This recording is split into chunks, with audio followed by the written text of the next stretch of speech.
Wake up, wake up, wake up. I am your host, Chantel, better known as Miss Recycle, and you are officially on the Wake Up and Smell the Coffee show, y'all. Today, okay, we're going to talk about how the phrase, I love you, right, can be used as a spell. So, let's get started, baby. Oh, yeah. Happy Valentine's Day. Okay? Listen, y'all. I can't make this stuff up, okay? Can't make it up. I just think it, Google it, I research it, and it just comes into fruition. All right? So now we're going to start off by this video that I found. And it's going to just explain to you a little bit about Cupid, right? Because that is the god or the demigod that represents Halloween. Did I just say Halloween? Oh my goodness. Because it's all a fucking joke. It's all a ritual. But that is the demigod that represents Valentine's Day. Excuse me. So, I'm going to play this video for you guys today because I'm going to let, what is this? Oh, this is the Britannica, okay? I'm going to let Britannica read it to you because guess what? You fact checkers ain't going to be fact checking me. Fact check Britannica. Here we go. Listen. Cupid. Published by Britannica. Cupid, ancient Roman god of love in all its varieties, the counterpart of the Greek god Eros and the equivalent of Amor in Latin poetry. According to myth, Cupid was the son of Mercury, the winged messenger of the gods, and Venus, the goddess of love. He often appeared as a winged infant carrying a bow and a quiver of arrows whose wounds inspired love or passion in his every victim. He was sometimes portrayed wearing armor like that of Mars, the god of war, perhaps to suggest ironic parallels between warfare and romance or to symbolize the invincibility of love. Although some literature portrayed Cupid as callous and careless, he was generally viewed as beneficent, on account of the happiness he imparted to couples both mortal and immortal. At the worst, he was considered mischievous in his matchmaking, this mischief often directed by his mother, Venus. In one tale, her machinations backfired when she used Cupid in revenge on the mortal Psyche, only to have Cupid fall in love and succeed in making Psyche his immortal wife. Roman religion. Roman religion, beliefs and practices of the inhabitants of the Italian peninsula from ancient times until the ascendancy of Christianity in the 4th century CE, during a period known as Classical Antiquity. So basically what it is a form of Roman religion. Okay? But Cupid falls under Eros, which means arrow. So you get the bow and arrow from. And Amor, right? And he's the son of Venus. What did I say? Pluto? I know I heard Venus. Okay. But the phrase, I love you. Now, I Googled it, right? And I found that I love you can be metaphorically considered as a spell because it is a powerful phrase that deeply affects someone's emotions, creating a strong connection and influencing their feelings towards that person. So a lot of times you may find that somebody that you're dealing with, y'all just friends, y'all chilling or whatever, and all of a sudden you be like, you know what, I love you, and that may change your whole mind frame, your psyche. Get it? That's who Cupid ended up falling in love with. The psyche. Now, the psyche is in your mind. It's all in your mind. Form of manipulation, right? That word can cause you to let your guards down. It can cause you to then, that phrase, can then cause you to start, quote unquote, falling in love with that person, right? And most of the time, it is a fake love because the reason why I say that is because love is not an action. Love is an action. It's not just a word, right? But they use love as a word. That word is love. Oh, I love you. I love you. And it can do multiple things to you. It can change your whole mind frame. Because now you all of a sudden, this person tells you that they love you, and you start feeling sparks, I guess you would say, in your body that causes you to now start, quote unquote, loving that person. But that is not a natural love. Because, like I said, love is it's an action, right? So if somebody tells you that they love you, I'm gonna tell you, it says in the Bible, test the spirit. So if someone tells you that they love you, it wouldn't be improper for you to say, prove it. Prove it. When a person says something out of their mouth, they should be able to show and prove. Okay? So when a person tells you that they love you, I'm gonna need for y'all to test that spirit. Ask that person, tell that person to prove to me that you love me. And you have a right to say that because they just came out and told you that they love you, right? Hold on. Excuse me. They just came out and told you that they love you, right? So the only proper thing for you to do is to now say, prove it. But most people don't do that. Most people just, oh, you love me? You know, it's like a form of endearment, right? And that's basically kind of like what I wanted to come to you guys and talk to you about today because, you know, today is quote unquote Valentine's Day. And Valentine's Day is connected to a demigod by the name of Cupid. Okay?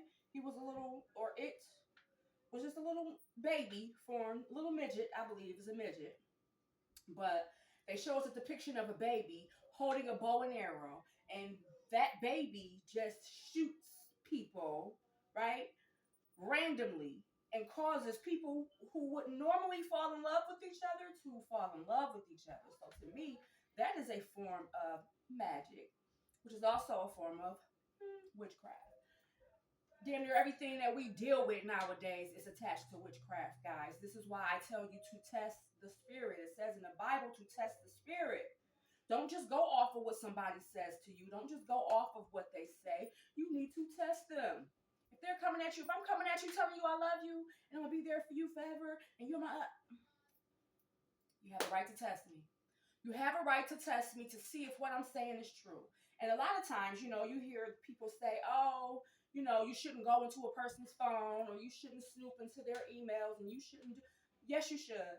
Yes, you should. Especially if you have a person in your life telling you that they love you and, oh, I'm not going anywhere. I'm going to be here forever, right? So you want to make sure that you're choosing the right person. You want to make sure that that person who's stating that they love you really do. And going through their messages, emails, inboxes, and things like that will allow you to see if this person really loves you. Believe me, I know. I've done it. I've done it. You can have a person telling you that they love you, and in the same breath, they're sending a text to someone else telling them to whoop your ass. Okay? So just be mindful of what people say because a lot of times people say things for the moment in time. They say things to get what they want out of you. They say things just to kind of pass time.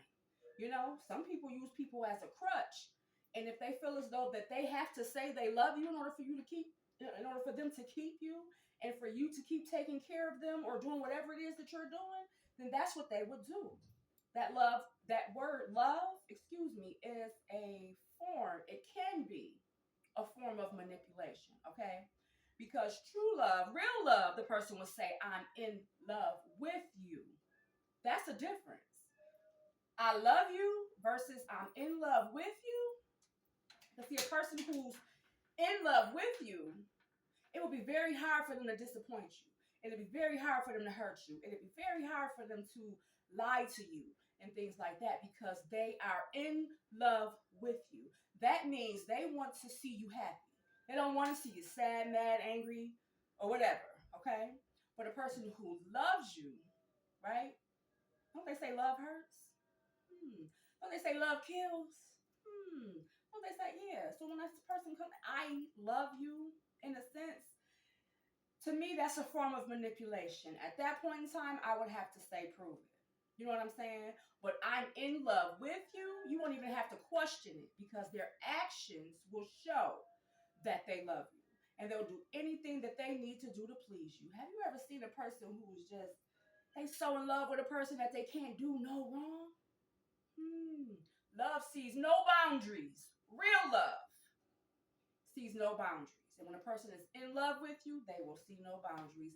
Flaws and all, they looking over it. They bypassing it, okay? Because they are in love with you, not just loving you. Sometimes people love you for reasons. When they're in love with you, it's no reason. I love you because I do.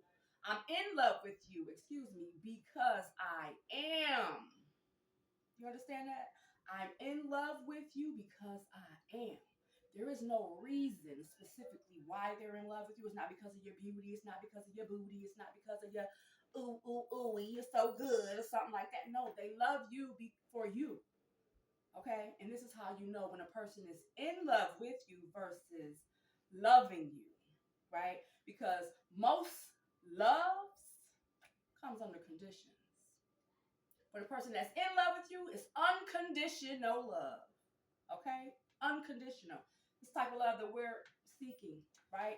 And I chose to do this today because perfect day. Today is quote unquote Valentine's Day. So, with that being said, I ain't gonna hold y'all too long. I just wanted to come to you guys and let you know that, love, right, is a 4-letter word. LOVE. 4-letter word. Okay? So anybody can say it. Anybody can say it. It's something that can just come out their mouth and roll off their tongue and all of a sudden, boom, they got you. Right? But let's stop doing that, guys and ladies. You know what I'm saying? Ooh, especially my ladies. I see it a lot with my ladies because they feel as though we are yearning for love. These men believe that we as women are yearning for love and we will do anything for it. And we won't question it when a man says that they love us, right? But, throughout time, as time goes on, some or most of those relationships, you start noticing like, person love you. I don't think a person who loves you would do that, right? So, yeah, question everything. One thing that my grandfather told me was believe none of what you hear and half of what you see. Okay? So that word, I love you, that's something that you're hearing. That's a phrase. Don't believe that. You test the spirit and tell them to prove to me that you love me. They're going to be coming with flowers. They're going to be coming with, gifts. They're going to be, let's go here, let's go there. They're going to be taking you on outings. That's love. Taking you around the family, spending the holidays with you. And for you all who believe in and celebrate Valentine's Day, right? Why are most of you alone on Valentine's Day? The person who says they love you is out with somebody else. You get the on sale Valentine's gifts the day after, right? But I guess sometimes that comes with being a side piece too. See, some of you chicks know you side pieces, right? And you still let the person, in your ear, when I love you, I love you, I love you. You can't straddle the fence. They teach you that in the Bible as well. You will either love one and grow to hate the other. So there's no way that a person, man or woman, can really, truly love or be in love with two people at once. No, you're loving one or in love with one, loving the other and lusting another. You know what I'm saying? So it's a difference. It's a difference between love and lust, infatuation. So you have some people who are just infatuated with you. You have an awesome body, you smell good all the time, you can dress, so they're infatuated with your presence, but they're not in love with you. Because when they're in love with you, it's mind, body, and soul, baby. Because one day, listen, especially if you're getting BBLs, y'all, the booty gonna deflate. So all these men that y'all picking up because of the BBL, listen, the moment that BBL deflates, they gone. So you want to find somebody who loves you for you, not just your beauty and your quote unquote booty, okay? Because love is deeper than that. They say two, right? Two individuals under one roof who are in agreement can move mountains, right? So real true love can move mountains, right? So when you're in a situation and somebody is telling you that they love you and you're stagnated and the mountains ain't moving out your way, that's not love. That's how you know. That's how you know. Because love calls you to build. Love will cause you to create. Love will cause you to want to do better, to want to change, to want to, you know what I'm saying? But when it's not real love, it will cause a decline. It would be a lot of chaos, arguing, fighting, and things like that. You know what I'm saying? A lot of people think that that is normal in a relationship. I hear a lot of people say, when they're asked a question, how well do you guys get along? Or, whatever. So they'll be like, it's like any other relationship. We argue and we fight sometimes, and that's not normal. That is not normal, you guys. Because you have to remember that God comes in peace and the devil comes in chaos. So if you're in a relationship where it's chaotic, it is not of God. Period. It's not of God. And on that note, woo! I got to say, wake up. Wake up, wake up, wake up. It is time for us to stop depending on the love that we get from someone else and start loving yourself, okay? Because that is the real true love. And when you really, really love yourself, there's certain things that you're not going to settle for. You won't be afraid to ask a person to show and prove how you say you feel this is show and prove, right? A person with a low self-esteem, though, a person who's not sure of themselves, is not going to question it because the love is what they're looking for, whether it's fake love, real love. They may not even know the difference. So I'm here to tell you right now that there is a difference between being in love and being loved. Okay? On that note, wake up, wake up, wake up. I am your host, Chantel, better known as Miss Recycle, and you are officially on the Wake Up and Smell the Coffee Show, Infinity TV, with your homegirl, I also go by Trinity.